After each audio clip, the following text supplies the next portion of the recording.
Hello everyone, welcome to my channel once again. My name is Nigerian.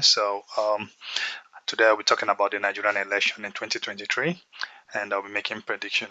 So just feel free to subscribe before you proceed. Thank you. So on today's show we'll be discussing the past election, the past trend, the role of each region, the top candidates, and then we'll look at predictions as well. Okay.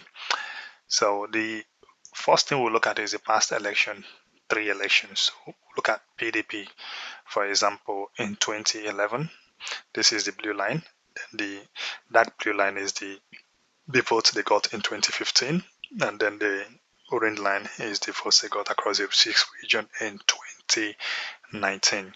So the observations we made here is that PDP is losing grounds in the south, and southeast regions. So they are recovering in the northern region and the southwest regions as well. So what that means is that if you look at Jonathan in 2011, he maintained a solid performance across the 6 region.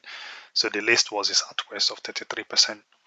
And then what we then have is in 2015, he couldn't replicate the same performance.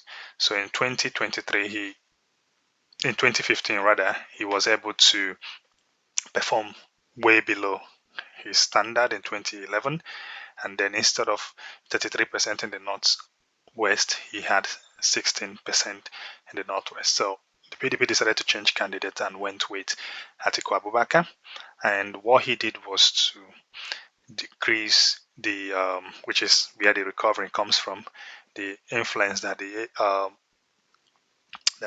APC had in the north, and then also he increased the influence that the APC had in the north. Sorry, let me just reword this a little bit. So what he did was to, because he's a northern, he lost some of his votes in the southern region, but in the northern region he was able to recruit some of them. But what happened is he was able to perform more than Jonathan did in 2015 in the north central and southwest region. So when you look at APC on the other hand, you notice that under Buhari, the blue line, APC didn't do anything, which was then CPC. They couldn't do anything. There was a free fall from the north central, from the northeast to the southwest. So there was a free fall, and then from the southwest to the southeast, the whole of South APC, CPC couldn't produce a single vote. But in 2015, there was a game changer. So what happened was they outperformed PDP on every on every region apart from the South region and the Southeast region. So this is because PDP was projected in 2015 the South president as well, but then PDP is very strong in the South region and the Southeast region, like we all know.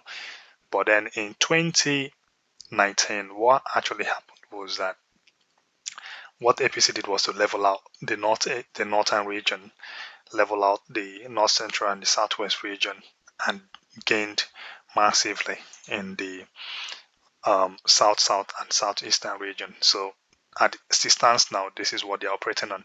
So the north is pretty much stable for them. The north central is pretty much stable for them, but then they have made a massive increase from where they used to be, from less than 1% votes to 20%. So we'll see how that plays out in the subsequent slide. So this slide actually is similar to the previous slide, but this time represented in a bar chart. So what you will notice here is that PDP dominated virtually every state apart from every state or region apart from the northwest and the northeast. And then in 2015 election, APC and PDP, actually it was a close battle if you look at it. But then what you'll notice is that APC started winning from the north and PDP was winning from the south. And the decider of the vote was the north central and the southwest. So the north central this time, before now, the north central was for PDP, but now the north central went for APC. And the southwest that was for PDP also went for APC. So these two regions, actually made the difference. And the APC has maintained these two regions since then. So it's important to bear that in mind, because before now, we know it was a battle between the northwest, the northeast versus the south and the southeast, and then anybody who wins, the north central and the southwest, wins the election. And we've never had a situation where they won three each, but then we are looking forward to that maybe in the next election. But then at this point, you'll notice that these two regions, not by a lot, changed their position in the last two elections, and hence APC won the election. So let's look at what that will mean in terms of population.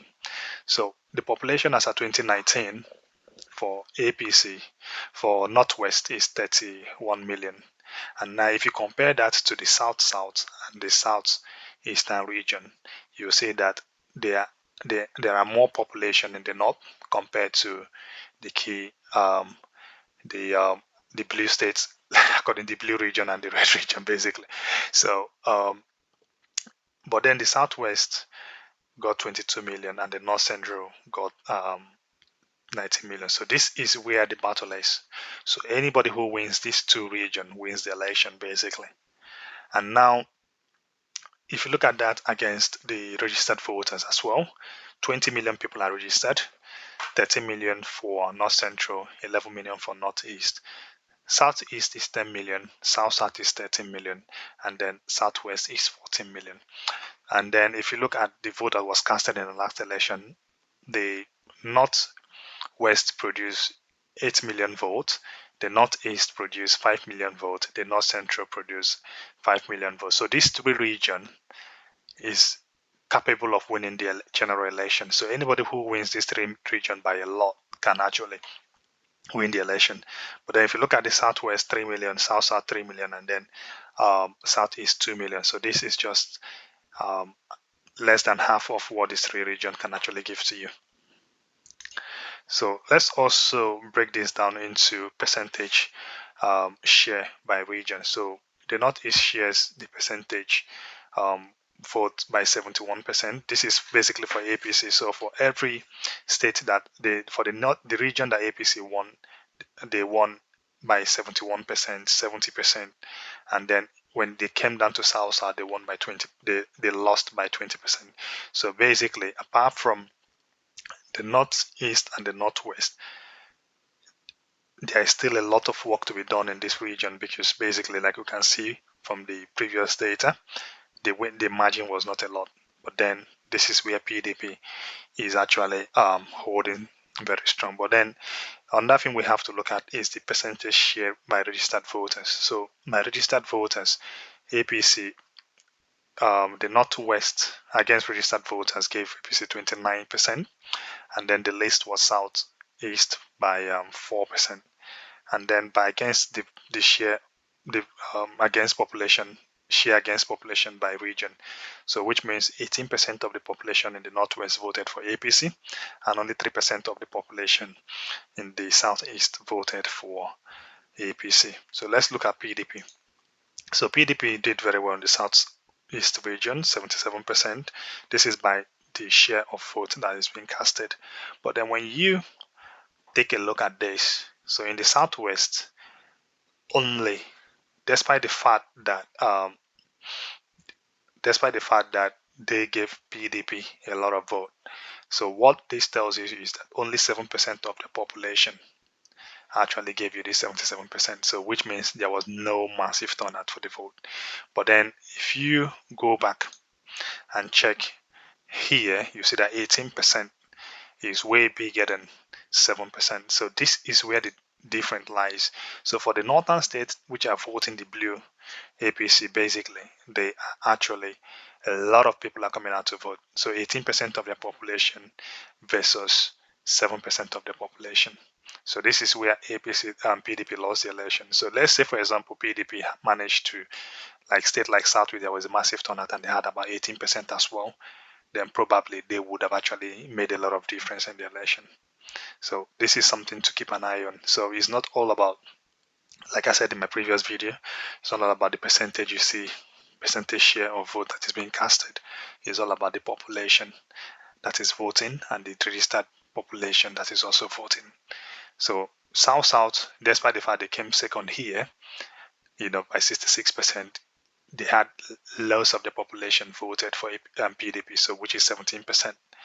But whereas if you go back to APC, you have 29%.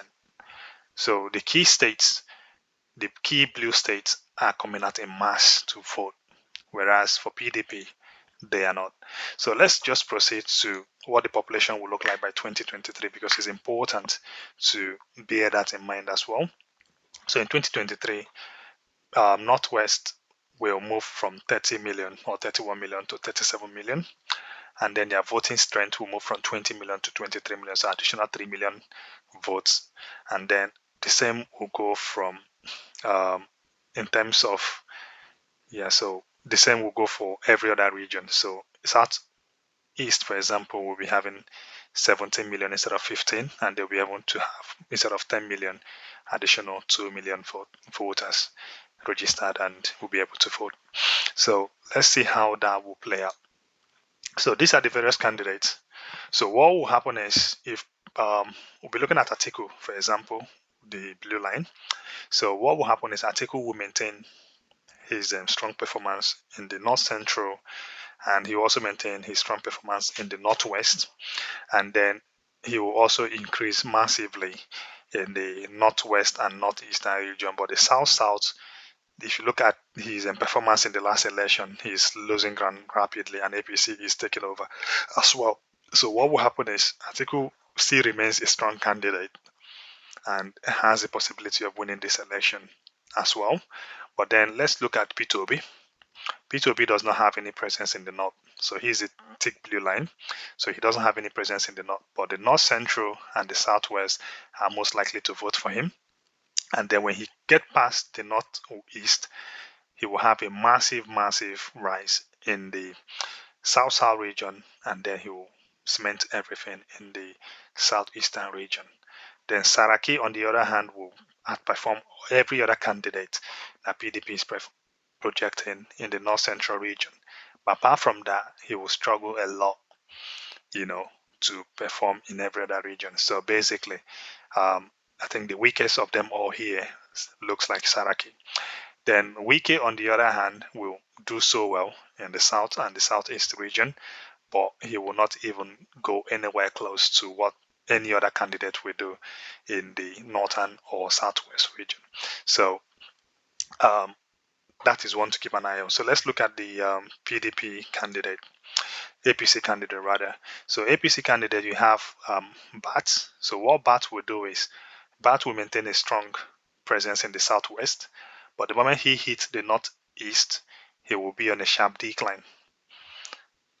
The moment he gets past the Northwest, he'll be on a sharp decline. So basically, few Northerners will vote him, but then he will not be able to win the North Central against any of these three candidates, like in place of these three candidates, and then the Southeast will not even think about voting for him. So APC will definitely, lose more than they have ever lost. Basically, we'll go back to how it used to be when CPC was running for an election. So all the hard work they have done will just be thrown away once you get into the South region. Then let's look at Osibanjo, another amazing candidate. So Osibanjo will maintain a very strong start in the Southwest, and then when he hits the Northeast, he will also maintain a steady front in the Northeast, but then he will struggle a little bit in the South, and then he will also struggle in the Southeastern region. Then Amechi, on the other hand, will struggle a lot on the Southwest region because of these two candidates are from that region. But anything outside that, he will maintain a steady front, like slightly above 50% in the Northeast and slightly below 50% in the Northwest. And then apart from that, he will then hit every other region above 60%. So basically, Amechi looks very solid in this analysis, but then we all know that all this can change overnight. So let's compare them against every other candidate. So we'll be comparing the APC candidate one against every other candidate, and then we'll compare. We'll carry on until we do all the analysis. So here, as Osibanjo and Atiku will be a very close call. So like we have shown before, that you need to win at least 4 regions to win the election. So if we are to go by the region, the Southwest, Osibanjo will have the Southwest. Osibanjo will also have the Northeastern region, even if Atiku is from the Northwest. He will also have the North Central.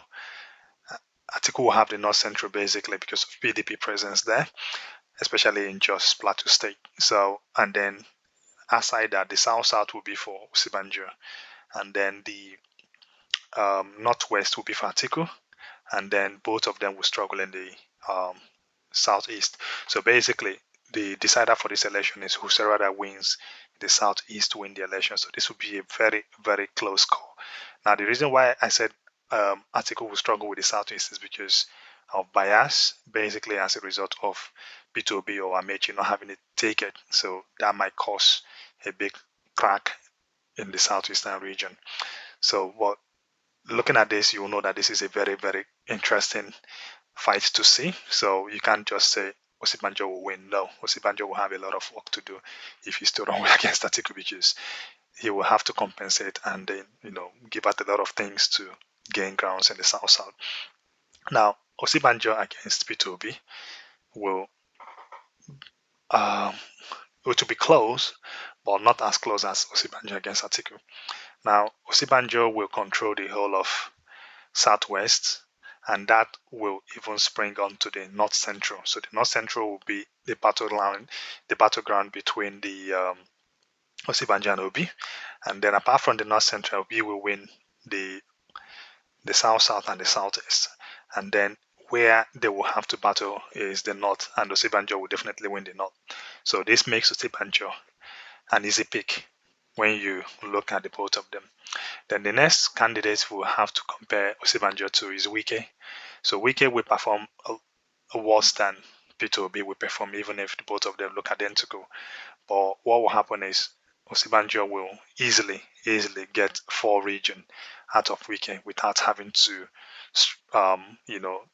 look at the South region basically. So he will get the Southwest, Northeast, North Central, and the Northwest. So that would easily give him the vote.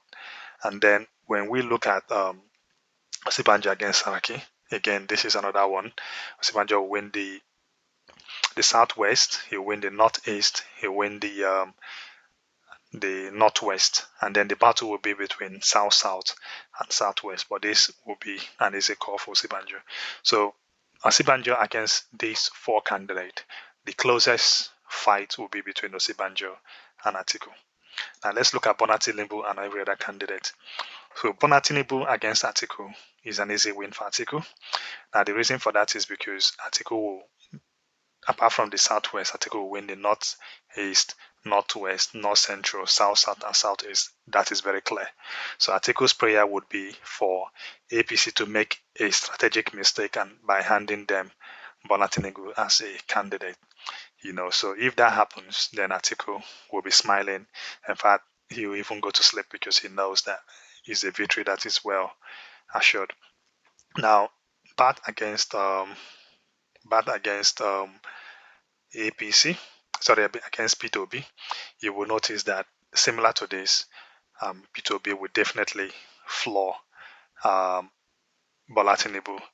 Now, the reason for that is because P2B will have 3 states to himself already, so which is the North Central, the South, and the Southeast. Now, when it goes towards the North, depending on his running mate, he can even pull out some big surprises against Bola Tinubu. Then against Wike is where Bola Tinubu stands a chance basically.